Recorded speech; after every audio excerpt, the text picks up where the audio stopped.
আমরা class 9-এর physical সায়েন্সে 6 number অধ্যায় তাপ বা হিট এই চ্যাপ্টারটি পড়ছিলাম। তো আজকে আমি চলে যাব দেখো 144 পাতায় কার্য তাপের তুল্যতা এই টপিকটাতে। 144 পাতায় কার্য তাপের তুল্যতা এই টপিকে দেখো, আমরা জানি যে তাপ হচ্ছে এক প্রকার শক্তি। যেহেতু তাপ এক প্রকার শক্তি, তাই তাপ শক্তিকে অন্য শক্তিতে রূপান্তর করতে পারি বা অন্য শক্তিকে আমরা তাপ শক্তিতে রূপান্তর করতে পারি। কি বললাম? যেহেতু তাপ এক প্রকার শক্তি, তাই তাপ শক্তিকে অন্য শক্তিতে রূপান্তর করতে পারি বা অন্য শক্তিকেও তাপ শক্তিতে রূপান্তর করতে পারি। যেমন আমরা যখন আমাদের হাত দুটোকে ঘষবো, তাহলে হাত দুটো গতিশীল, তার ফলে এটা কি শক্তি? যান্ত্রিক শক্তি উৎপন্ন হচ্ছে, এবং তার ফলে হাত দুটো গরম হয়ে যাচ্ছে, অর্থাৎ সেই যান্ত্রিক শক্তিটা তাপ শক্তিতে রূপান্তরিত হয়ে যাচ্ছে। তাহলে আমরা যখন আমাদের হাত দুটোকে ঘষবো, হাত দুটো গরম হয়ে যাচ্ছে, এক্ষেত্রে যান্ত্রিক শক্তিটা তাপ শক্তিতে রূপান্তরিত হয়ে যায়। আবার উল্টোটাও হতে পারে, তাপ শক্তিকেও আমরা যান্ত্রিক শক্তিতে রূপান্তর করতে পারি। এটা কিভাবে হয়? তোমরা জানো স্টিম ইঞ্জিন চালানো হয় কিভাবে? না, কয়লাটাকে পুড়িয়ে। তো কয়লাকে পুড়িয়ে যে তাপ শক্তিটা উৎপন্ন হয়, তার সাহায্য নিয়ে স্টিম ইঞ্জিন চালানো হয়। তাহলে কয়লাটাকে পোড়ানো হচ্ছে, ঠিক আছে, এর ফলে তাপ শক্তি উৎপন্ন হচ্ছে। কয়লাটাকে পোড়ানো হচ্ছে, এর ফলে তাপ শক্তি উৎপন্ন হচ্ছে, এবং এর সাহায্য নিয়ে স্টিম ইঞ্জিনকে চালানো হচ্ছে। তাহলে স্টিম ইঞ্জিনটা যখন চলছে, তখন সেটা যান্ত্রিক শক্তিতে রূপান্তরিত হয়ে যাচ্ছে। তাহলে কয়লা পুড়িয়ে যে তাপ শক্তি উৎপন্ন হচ্ছে, তার সাহায্যে আমরা যে স্টিম ইঞ্জিন চালানো হচ্ছে, সেটা হচ্ছে তাপ শক্তি থেকে যান্ত্রিক শক্তি রূপান্তরের উদাহরণ। ঠিক আছে, এরপর আমরা পড়বো দেখো তাপের সঙ্গে কার্যের কি সম্পর্ক। তাপের সঙ্গে কার্যের কি সম্পর্ক? তো তাপের সঙ্গে কার্যের সম্পর্কটা জানার জন্য আমরা পেয়ে যাব একটা সূত্র, যার নাম হচ্ছে জুলের সূত্র, পেজ নাম্বার 144। জুলের সূত্রের মাধ্যমে আমরা তাপের সঙ্গে কার্যের সম্পর্কটা পেয়ে যাব। দেখো পেজ নাম্বার 144, সেখানে আমরা পেয়ে যাচ্ছি দেখো জুলের সূত্র, যে কার্যকে পুরোপুরিভাবে তাপে রূপান্তরিত করা হলে কৃতকার্য এবং রূপান্তরিত তাপ পরস্পরের সমানুপাতিক হয়। কার্যকে পুরোপুরিভাবে তাপে রূপান্তরিত করা হলে কৃতকার্য এবং রূপান্তরিত তাপ পরস্পরের সমানুপাতিক হয়। এটাই হচ্ছে জুলের সূত্র। তো এটা আমরা একটু বুঝিয়ে নিই। দেখো, তো জুলের সূত্রটা একটা উদাহরণ দিয়ে আমরা বুঝি। দেখো, আমরা জানি আমাদের হাত দুটোকে যদি আমরা ঘষি, তাহলে সেক্ষেত্রে আমরা যে কার্য করছি, তার ফলে হাত দুটো গরম হয়ে যাচ্ছে, অর্থাৎ তাপ উৎপন্ন হচ্ছে। এবারে হাত দুটোকে আমরা যত জোরে ঘষবো, তত তো বেগটা বৃদ্ধি পাচ্ছে, যান্ত্রিক শক্তি বৃদ্ধি পাচ্ছে, তার ফলে আমরা তত বেশি কার্য করছি, এবং হাত দুটো তত বেশি গরম হবে, অর্থাৎ তত বেশি তাপ উৎপন্ন হবে। তাহলে হাত দুটোকে যত জোরে ঘষবো, তত বেশি কার্য করব, তত বেশি তাপ উৎপন্ন হবে। তাই কার্য ডাব্লু আর তাপ এইচ হচ্ছে পরস্পর সমানুপাতিক। পরস্পর সমানুপাতিক। তো এই যে কার্য ডাব্লু আর তাপ এইচ পরস্পর সমানুপাতিক, এইটাই হচ্ছে জুলের সূত্র। ঠিক আছে, কি বললাম? তাহলে আমরা যখন আমাদের হাত দুটোকে ঘষছি, তখন আমরা যে কার্যটা করছি সেটাই তাপে রূপান্তরিত হয়ে যাচ্ছে, এবং এর ফলে হাত দুটো গরম হচ্ছে। এবার আমরা যদি হাত দুটোকে জোরে ঘষি, এবং যত জোরে ঘষবো তত বেগ বৃদ্ধি পাবে, যান্ত্রিক শক্তি বৃদ্ধি পাবে, কার্য করার পরিমাণ বৃদ্ধি পাবে, এর ফলে যে তাপটা উৎপন্ন হচ্ছে দুটো হাতে, সেটাও বৃদ্ধি পাবে। তাহলে হাত দুটোকে যত জোরে ঘষবো তত বেশি কার্য করব, এবং তত বেশি তাপ উৎপন্ন হবে। অর্থাৎ কার্য ডাব্লু আর উৎপন্ন তাপ এইচ হচ্ছে পরস্পর সমানুপাতিক। কার্য বেশি হলে উৎপন্ন তাপও বেশি হবে, কার্য কম হলে উৎপন্ন তাপও কম হবে। এটাই হচ্ছে জুলের সূত্র। তাহলে দেখো জুলের সূত্র কি বলছে, যে যদি ডাব্লু পরিমাণ কার্য সম্পূর্ণভাবে রূপান্তরিত হয়ে এইচ পরিমাণ তাপ উৎপন্ন করে, তাহলে কার্য ডাব্লু আর তাপ এইচ উৎপন্ন তাপ এইচ পরস্পর সমানুপাতিক। ঠিক আছে, ডাব্লু ভ্যারাইজেস এইচ। যত বেশি কার্য করব তত বেশি তাপ উৎপন্ন হবে, কম কার্য হলে তাপও কম উৎপন্ন হবে, অর্থাৎ ডাব্লু আর এইচ পরস্পরের সমানুপাতিক। এটাই হচ্ছে জুলের সূত্র। তো আমরা যখন এবারে একটা সমান চিহ্ন দেবো তখন সামনে একটা ধ্রুবক দিয়ে গুণ করতে হবে। এই ধ্রুবকটাকে বড় হাতে জে দিয়ে লেখে, তাহলে ডাব্লু সমান জে এইচ। এই যে সমীকরণটা, এই যে ডাব্লু সমান জে এইচ, এই সমীকরণটায় তাপ ও কার্যের মধ্যে সম্পর্ক প্রকাশ করে। ঠিক আছে, ডাব্লু সমান জে এইচ, এই সমীকরণটায় তাপ এইচ এবং কার্য ডাব্লুর মধ্যে পারস্পরিক সম্পর্কটা প্রকাশ করে। ঠিক আছে, এবারে জেটা কি জিনিস সেটা আমাদেরকে জানতে হবে, যে একক কি সেটাও জানতে হবে। দেখো, জে কে বলা হয় তাপের যান্ত্রিক তুল্যাঙ্ক বা তাপের জুল তুল্যাঙ্ক। তাহলে জে কে কি বলা হয়? তাপের যান্ত্রিক তুল্যাঙ্ক বা তাপের জুল তুল্যাঙ্ক, এবং এর মান আছে একটা।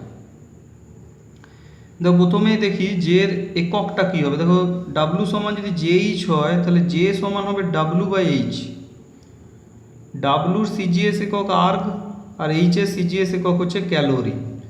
ডাব্লু সিজিএস একক আর্গ, এইচ এর সিজিএস একক ক্যালোরি, তাহলে জে এর সিজিএস একক হয়ে গেল আর্গ পার ক্যালোরি। এবং জে এর মানটা হচ্ছে 4.2 ইন্টু 10⁻7 আর্গ পার ক্যালোরি। জে এর মানটা হচ্ছে 4.2 ইন্টু 10⁻7 আর্গ পার ক্যালোরি। আবার আমরা জানি যে 1 জুল সমান 10⁻7 আর্গ। আর্গ আর জুল দুটো হচ্ছে কার্যের একক। আর্গটা সিজিএস একক, জুলটা এসআই একক, এবং দুটোর মধ্যে সম্পর্ক হচ্ছে 1 জুল সমান 10⁻7 আর্গ। তাহলে এখানে 10⁻7 আর্গের জায়গাতে আমরা জুল বস করিয়ে দেবো। তাহলে জে এর মানটা হয়ে যাচ্ছে 4.2 ইন্টু 10⁻7 আর্গ পার ক্যালোরি, কিংবা 4.2 জুল পার ক্যালোরি, কিংবা 4.2 জুল পার ক্যালোরি। ঠিক আছে,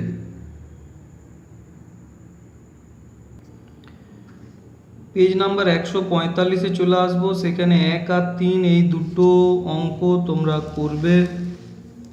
এই যে পেজ নাম্বার 145, সেখানে গাণিতিক সমস্যার সমাধান। এখানে 1 নাম্বারটা আর 3 নাম্বারটা, এই দুটো অঙ্ক তোমরা বাড়িতে অবশ্যই করবে। 1 নাম্বারটা 3 নাম্বারটা এই দুটো অঙ্ক বাড়িতে অবশ্যই প্র্যাকটিস করবে।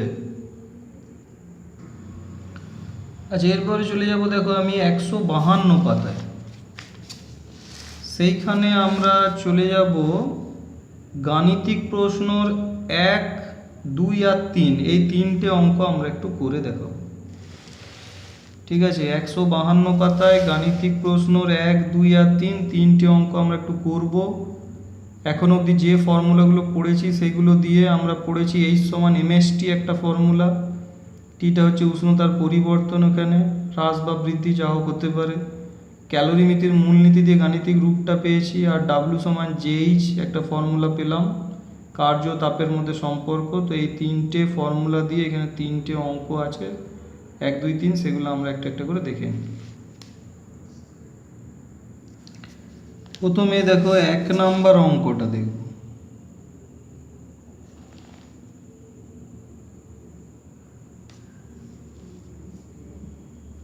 এক নাম্বার অঙ্কটা দেখবো। দেখো কি দিয়েছে, দেখো 5 গ্রাম জলের তাপমাত্রা 15 ডিগ্রি সেলসিয়াস থেকে 25 ডিগ্রি সেলসিয়াস পর্যন্ত বৃদ্ধি করতে কত তাপের প্রয়োজন হবে?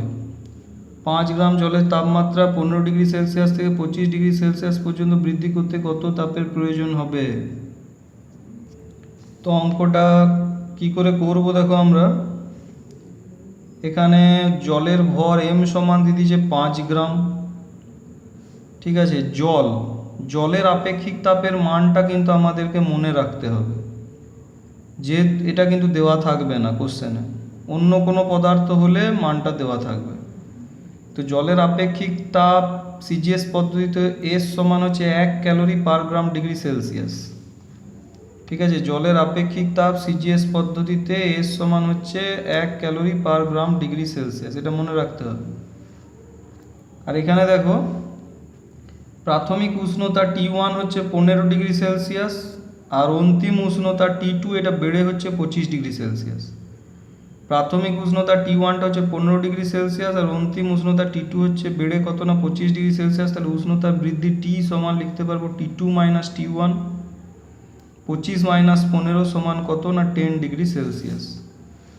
তাহলে জলের উষ্ণতাটা 15 ডিগ্রি সেলসিয়াস থেকে 25 ডিগ্রি সেলসিয়াস করতে কতটা তাপ লাগছে না H সমান mst। এই ফর্মুলাতে এমটা 5 বসালাম, এসটা 1 বসালাম আর টিটা 10 বসালাম। তাহলে কত চলে আসছে দেখো 5 × 1 × 10 50 ক্যালোরি উত্তর। 50 ক্যালোরি উত্তর।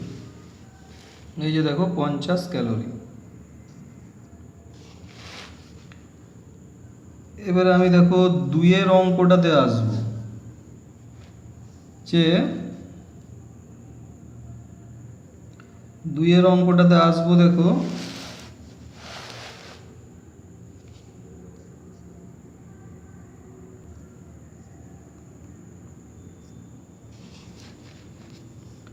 কি দিয়েছে না, একটি 200 গ্রাম ওজনের প্লাটিনাম বল কোনো জ্বলন্ত চুল্লি থেকে 0 ডিগ্রি সেলসিয়াসের 150 গ্রাম জলে ফেলা হলো। যদি প্লাটিনাম বল কর্তৃক বর্জিত তাপ জল গ্রহণ করে এবং জলের তাপমাত্রা 30 ডিগ্রি সেলসিয়াস হয়, তবে চুল্লির তাপমাত্রা কত? প্লাটিনামের আপেক্ষিক তাপ সিজিএস পদ্ধতিতে দেওয়া আছে 0.03। তো এটা কি করে করব দেখো, এটা হচ্ছে ক্যালোরিমিতির মূলনীতির অঙ্ক। তো প্রথমে প্লাটিনাম বলটা চুল্লিতে ছিল, ঠিক আছে। চুল্লি মানে হচ্ছে ফার্নেস, যার উষ্ণতা হচ্ছে অনেক বেশি। তো প্রথমে প্লাটিনাম বলটা আমাদের চুল্লিতে ছিল। তাহলে চুল্লির তাপমাত্রা আর প্লাটিনাম বলের তাপমাত্রা কি হবে না সমান হয়ে যাবে। চুল্লির তাপমাত্রা আর প্লাটিনাম বলের তাপমাত্রা সমান হয়ে যাবে, সেটাকে আমরা টি ধরলাম, ঠিক আছে। চুল্লির তাপমাত্রা আর প্লাটিনাম বলের তাপমাত্রা সমান হবে, সেটাকে আমরা কত ধরলাম না টি ধরলাম।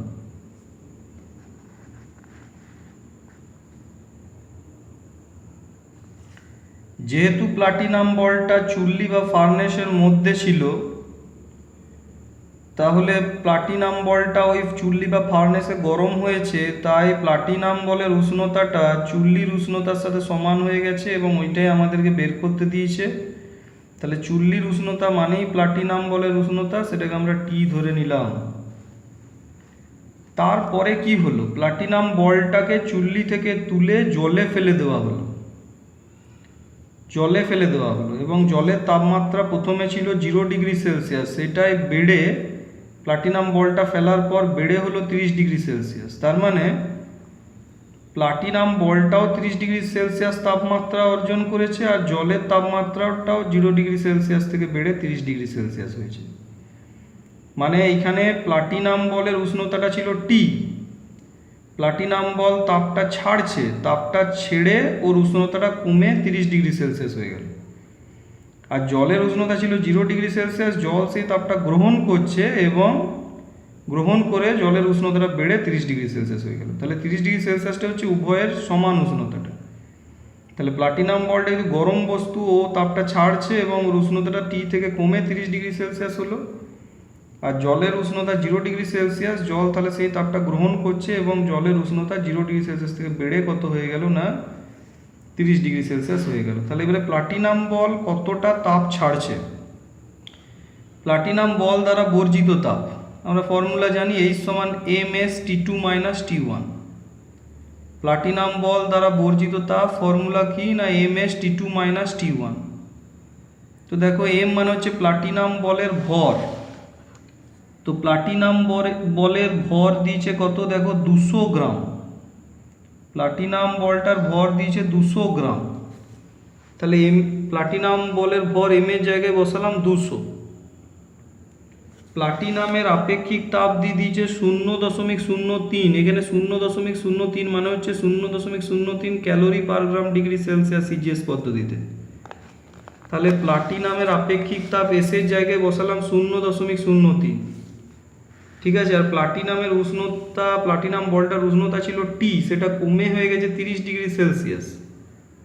তাহলে প্লাটিনাম বলের ক্ষেত্রে যে উষ্ণতার পার্থক্য সেটা কত হবে না, ছিল টি, কমে হলো 30°C, তাহলে পার্থক্যটা হয়ে গেল T-30, এত ক্যালোরি। এবার একইভাবে জল যেহেতু কম উষ্ণতায় আছে 0°C, তাহলে জল সেই তাপটা গ্রহণ করছে, তো জল দ্বারা গৃহীত তাপ কত, আবার ফর্মুলা ms(T2 - T1), তো m মানে হচ্ছে এখানে জলের ভর, তো জলের ভর দেখো দেওয়া আছে 150 গ্রাম জল, তাহলে জলের ভর হচ্ছে 150 গ্রাম। ঠিক আছে, তাহলে আমরা জলের ভরের জায়গাতে m সমান 150 গ্রাম বসালাম।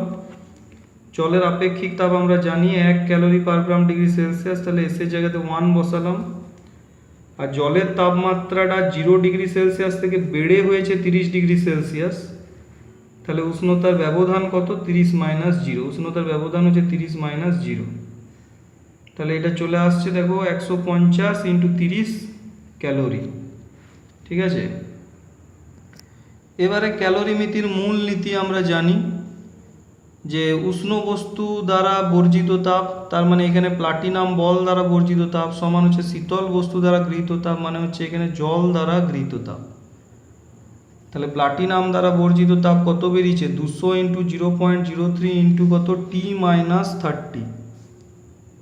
ঠিক আছে, সেইটা এখানে বসালাম।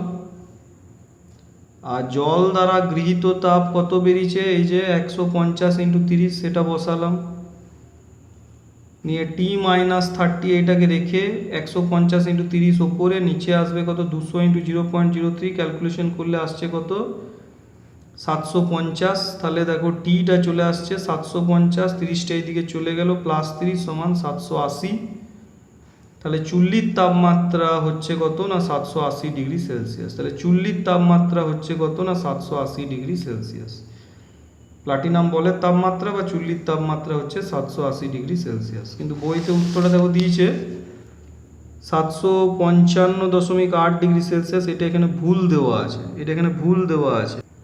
তোমাদের বইতে দেখো 144 পাতায় 4-এর অঙ্কটা এইটাই দেওয়া আছে।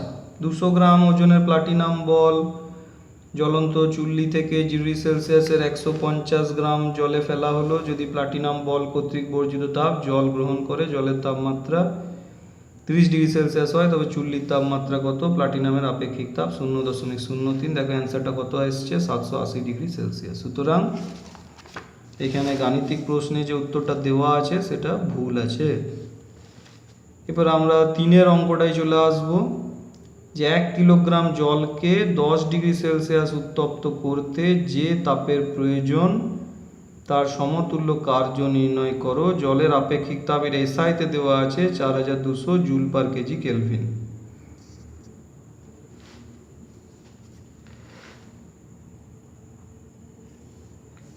এই অঙ্কটা হবে আমাদের এই ফর্মুলা দিয়ে, W = JH, আর H এর জায়গাতে আমরা লিখব কত না, MST।